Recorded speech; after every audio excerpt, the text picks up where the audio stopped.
Hello, my name is Jeff Beaudry, and I'm an associate professor in the Education Leadership Program at the University of Southern Maine. And I'm Anita Stewart McCafferty, an assistant professor in Ed Leadership here at USM as well.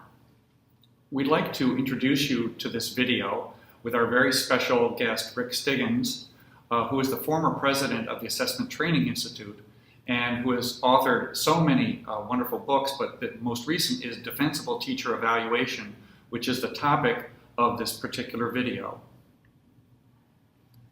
Rick was a guest in our classroom, and he spoke to us specifically about the importance of assessment literacy within our schools and leaders taking a direct responsibility for that.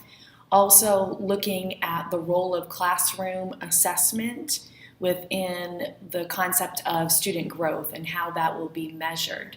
While it's a national conversation that's going on, it's very near and dear to us here in Maine as a new piece of legislation, the Effective Educator Law, has rolled out, and people are trying to figure out the placement of classroom assessment within the student growth models. We were so pleased to have Rick as a part of our graduate course in the analysis of teaching and assessment. But we're also seeing this as something that could connect more broadly with professional development. So I want you to think, as you look at the presentation and listen to the presentation that Rick makes, directly following that, there was an even longer period of interaction between the teachers, the participants, and Rick, probing very important questions around defensible teacher evaluation. So we hope this video will help you go down the same pathway as well. Really great. Thank you, Rick, for taking the time out of your day. I wanted to welcome you to our class. And I want to first of all say it's an honor to be invited back to Portland. Jeff may have told you that a few years ago, my wife Nancy and I came to Portland, and I was a Libra scholar there for a semester, and we loved it. We rented a house on Old Orchard Beach that was way too funky. It took us back to our hippie days, but it was great fun because it was right on the beach, and we had a great time and getting to hang out with all you guys and Jeff and the faculty and his family and his lovely family. It was all great fun. So it's nice to be kind of back again, at least in electrons. My understanding is that you all are headed toward, hopefully, toward leadership responsibilities in schools, and you're teaching now and wanting to continue to grow in our profession. And I thank you for that, and thank you for all that you do for the kidlets as your teachers now, and for the young people as you're teaching now. This is, to my knowledge, the first time a course like this has been structured around the combination of ideas that has to do with teacher evaluation. And I'd like to sort of expand that. That is the evaluation of the impact of our instruction on students as individual teachers, considering evidence of student growth as part of that evaluation process that relies on the classroom level of assessment. The combination of teacher evaluation and student achievement growth is, I think, a powerful idea. I have contended throughout my career that the impact of our instruction on student learning is a legitimate factor in the evaluation of our performance as professional educators. It's the job we're hired to do. And what Jeff has done and Anita have done is to wade into that idea and use it as a vehicle for learning about, discussing, and thinking about matters of quality classroom assessment. And so I applaud that. When you get a chance to read more of the, Jeff shared with you a chapter from the teacher evaluation book, Defensible Teacher Evaluation. When you get a chance to read that, I think you'll find the book, especially from a leadership point of view, to be compelling. Because what's happening across the country is that literally state legislatures under the watchful eye of the U.S. Department of Education are literally mandating that student growth be defined as year-to-year change in annual standardized test scores. And I've written extensively in the book about how that is patently indefensible as a source of evidence of student growth. There are a wide variety of reasons that have to do with the tests themselves, factors in the tests themselves, factors related to the annual year-long pre-test, post-test time span. And then lots of people are mandating reliance on value-added statistical analysis to define student growth, which is in and of itself been discredited almost universally in the statistics community. So there are lots of reasons why that whole standardized testing just can't work. But that having been said, I believe deeply that evidence gathered in the day-to-day classroom assessment process could serve in a summative teacher evaluation process, and I describe how in the book, and you got to see part of that. And furthermore, even if we're not talking about evaluating our performance in a summative context, if as educators we wish to improve what we're doing just from a formative assessment point of view, looking carefully at evidence of our impact on student achievement as we conduct the action research that is our classrooms, is a powerful way to see how to get better. And so reliance on evidence from classroom assessment on a pre-test, post-test basis can be powerful in that regard also. What you read about in your chapter 6, if you had a chance to read it, really centers on what I believe to be, have developed over the years to mean in our work at a Assessment Training Institute, the keys to quality assessment. They are universal, and they're not negotiable. And what we contend basically is that to conduct a quality assessment, hey, hi, welcome. How are you? Trying to be unobtrusive. We saw you. Anyway, we want to start with a clear purpose. That is a clear sense of the information needs of the intended user. And what I mean by that is, if assessment is about gathering information to inform instructional decisions, then in any particular assessment context, the key question is what decision hangs in the balance? And then, who's going to make the decision? And what information do they need? Because if you don't have answers to those questions, there's no way to design and develop an assessment to serve those information needs. So a clear sense of the information needs of the user. You know, in the teacher evaluation context, if it's summative, then one must provide evidence of impact to one's supervisor. It's often the case that that's being translated into the law also, and as part of this. But what I want people to understand is that summative teacher evaluation context is just one of many. And I want to refer you, if you happen to have your Chapter 6 copy there with you, to that table that is in Chapter 6 on pages, hang on, I got to just look quick. It's Table 10, pages 102 and 103. I'm saying to you that table is central to understanding this matter of starting any assessment event with a clear sense of purpose. What this table says in very specific terms is that different people need different information in different forms at different times to do their jobs. And if we don't build our assessment systems around meeting all of the important information needs, then we're going to have systems that have what they've been for 70 years, instructionally challenged. They're not going to have much instructional impact. So what I want you to understand is that this issue of summative teacher evaluation as it's playing out across the country it fits into this framework, but as one of many applications of assessment where we use information to inform decisions at a wide variety of different levels. So I want you to keep that perspective. The second key to quality, as you read in the chapter, is this matter of clear targets. And our basic assessment literacy point here is we can't develop assessment exercises and scoring schemes for learning targets we've not clearly, completely, and appropriately defined.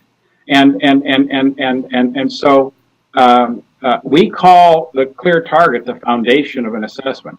You start there, and from there you build an assessment. If that's not there, there's not going to be any assessment. And in this case, in the teacher evaluation context, what I'm contending ought to be common practice is that a teacher and their supervisor should sit down in advance and identify the teacher's highest priority learning targets, highest priority achievement standards in one or so in each subject that they teach.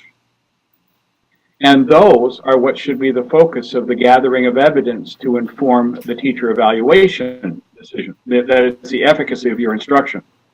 And so in the indefensible book, I talk about why I think that's why that's a priority. But in any event, from a quality assessment point of view, regardless of the decision context, got to be clear targets, got to be clear and appropriate targets. And we talk about a lot about that in our professional development in the realm of classroom assessment. And then, and here's how the convergence happens. Once we have a clear purpose, that is, we know what kind of information we need to inform who, for what reason, and we have a clear target. Now we have the key elements of an assessment context clearly defined. And what we need to do is to build a quality assessment to fit into that context, to provide the needed information about the learning target in question or targets in question to the priority decision maker. And so that brings us then to the matter of quality assessment. And this is universally essential, and it's something that has not been given strong attention in American education for decades. We know what it means to create quality assessments. We know how to help people learn to do that, and you're going to delve deeply, or you're already delving deeply into that in this course. Our contention basically is that if you're going to build a quality assessment for any context, you got to start with a proper assessment method, a proper sampling plan, build it out of high quality ingredients, and anticipate whatever sources of bias can distort results and try to the best of your ability to eliminate them. Those are the 4 keys to quality, and you're going to spend more time talking about those. So, and then once I have the assessment in place, essentially, what we're saying in the teacher evaluation context about matters of assessment quality is that by and large, annual standardized tests will not provide quality evidence of the key learning targets in a particular or individual teacher's learning instructional responsibilities. There are a wide variety of reasons for that, and you can read about those in the book if you want to. So this is the matter of assessment quality. It's the very reason why I advocate for reliance on classroom assessment, because you and your colleagues can be in control of creating the highest quality evidence available of the impact of your instruction. But that requires that the focus of assessment be on the learning targets that are your individual high priority instructional responsibilities. That's where high quality assessment is just essential. And then once we have those results from that assessment, then we need to communicate the results effectively. What I want people to understand about communicating assessment results is that communication is only going to be as good as a sense of the information needs of the intended user and the quality of the evidence that's gathered. If we don't have a sense of the decision maker's information needs, then we can't deliver the information they need. At some point, that's sort of, I guess, obvious, but it's worth verbalizing, because I think it's critical. And if the quality of the evidence we gather is shoddy, then miscommunication about student achievement is literally assured. And that's not okay. So effective communication turns out to be a critical attribute of good assessment also. In the teacher evaluation context, what I'm advocating is the accumulation of evidence of student mastery, pre-test, post-test evidence of student mastery, of your highest priority learning targets, achievement standards, gathered over time during a period of instruction and compiled into a portfolio, which across the high priority achievement targets will define or provide evidence of the efficacy of your instructional interventions, and that you should be given the opportunity to present that portfolio to your supervisor along with a statement about any factors that were beyond your control that may have positively or negatively impacted student achievement, so that those can be taken into account too in the interpretation of those results. So what it all comes down to for me is, if we're going to use student growth and teacher evaluation, which is a really good idea, I believe, or if we need quality evidence of student achievement for any other instructional decision, we got to know what the learning target is, we got to create quality assessments, we got to communicate effectively. And all of that turns out to be critically important. Now, I might just add, and that's what I describe, all of that in the particular teacher evaluation context is what I describe here. But I want you to understand that this generalizes across your entire assessment world. And so these things are universally important. I might also just add that you may know, you guys may have already talked about this, that there's a fifth key to quality classroom assessment that we advocate in our work through the Assessment Training Institute, and that is we advocate deep student involvement in the assessment process during their learning as an instructional intervention. Now, that has nothing to do with the teacher evaluation context at all. This is about teaching and learning, because it turns out that there are a wide variety of really productive ways to bring students into the assessment process while they're learning in ways that keep them believing in themselves and keep them striving for excellence. As I've watched this video and participated in the classroom as well, I am struck by the fact that the essential target that we talk about is assessment literacy. And it's important that we continually go back to that topic of assessment literacy and not take it for granted. We've worked very hard here to establish ways to assess and look at the competencies which go into assessment literacy for teachers, especially, since they are going to be the ones who are going to be the closest to the students. However, it's also important, and I think a point that Rick makes repeatedly, that leadership, both building and at a central office level, also take ownership for having assessment literacy and being able to provide processes and structures that support assessment literacy for their teachers as well within their organizations. Why is assessment literacy so important? To answer that question, I think we have to really take into account the influence it has on student learning. And that's really what it's all about. You know, irregardless of what policies are made or what mandates come down, we are a learning organization. And so our purpose is to really think about what has the most impact on student learning. And we know having assessment literate teachers and leaders will positively impact student learning.